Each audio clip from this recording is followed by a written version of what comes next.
হরে কৃষ্ণ শ্রী চৈতন্য চৈতামৃত মধ্য লীলা প্রথম খণ্ড চতুর্থ পরিচ্ছেদ ছিল মাধবেন্দ্র পুরীর ভগবত ভক্তি। জয় জয় গৌরচন্দ্র জয় কৃপা সিন্ধু জয় জয় শচীসুত জয় দীনবন্ধু। কৃপা সমুদ্র শ্রী গৌরচন্দ্রের জয় হোক, দীনবন্ধু শ্রী শচীনন্দনের জয় হোক।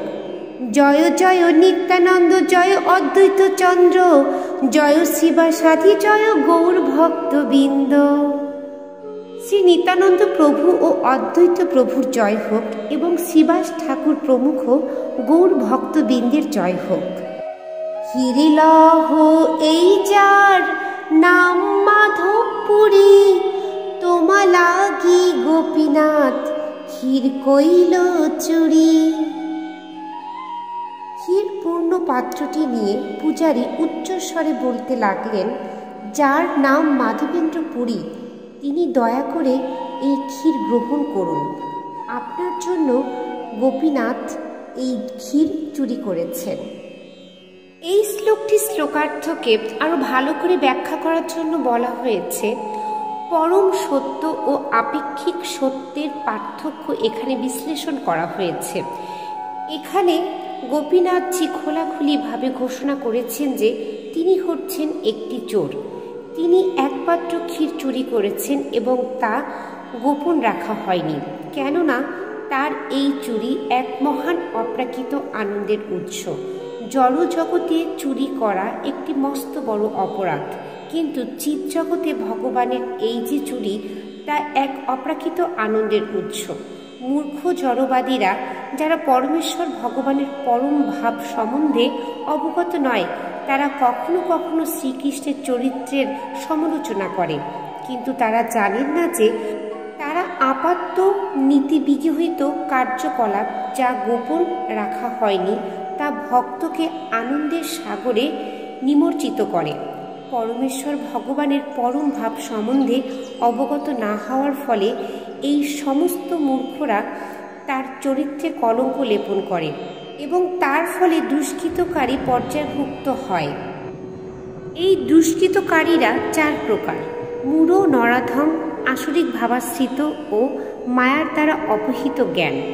শ্রীকৃষ্ণ ভগবদ্ গীতায় 7:15 বর্ণনা করেছেন, নবমম দুষ্কৃত নমুরা প্রভুদন্তে নরাধমা মায়া অপহৃত জ্ঞানা আসুরম ভাবামাশ্রিতা। এই সমস্ত দুষ্কৃতকারীরা যারা মূঢ়, নরাধম, মায়ার দ্বারা যাদের জ্ঞান অপহৃত হয়েছে এবং যারা আসুরিক ভাব আশ্রয় করেছে, তারা আমার শরণাগত হয় না। জড়বাদী মূর্খরা বুঝতে পারে না যে শ্রীকৃষ্ণ যেহেতু পরম ঈশ্বর ভগবান, তাই তার সমস্ত কার্যকলাপ পরম মঙ্গলময়।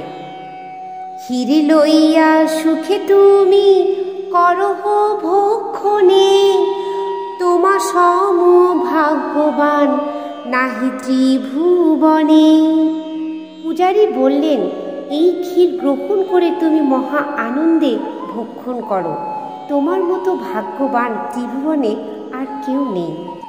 এই শ্লোকটি শ্লোকার্থকে আরো ভালো করে ব্যাখ্যা করার জন্য বলা হয়েছে। এখানে শ্রীকৃষ্ণের নীতি বিগহিত মঙ্গলময় কার্যকলাপের একটি দৃষ্টান্ত প্রদত্ত হয়েছে। যে ভক্তের জন্য গোপীনাথ চুরি করেন, সেই ভক্ত ত্রিভুবনের সবচাইতে ভাগ্যবান ব্যক্তিতে পরিণত হন। ভগবানের অপরাধমূলক কার্যকলাপ তার ভক্তকে ত্রিভুবনের সবচাইতে ভাগ্যবান ব্যক্তিতে পরিণত করে। জড়বাদী মূর্খেরা কিভাবে শ্রীকৃষ্ণের কার্যকলাপ হৃদয়ঙ্গম করবে এবং তার কার্যকলাপের নৈতিকতা বা অনৈতিকতা বিচার করবে।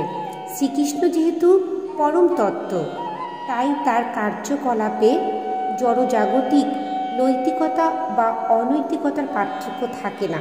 তাই যা করেন তা সবই মঙ্গলময়। ভগবান মঙ্গলময় কথাটির এটি হচ্ছে প্রকৃত অর্থ।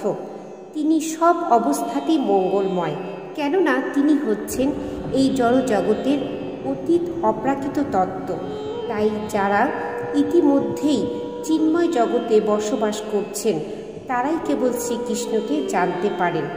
সেই সম্বন্ধে ভগবদ্গীতায় 14:26 বলা হয়েছে, মমং চ য অভিচারেণ ভক্তিযোগেন সেবতে সগুণানো সমতীতৈতানো ব্রহ্মভূতায় কল্পতে।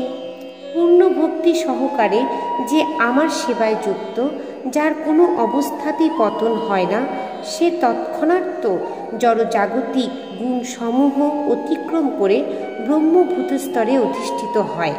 হরে কৃষ্ণ।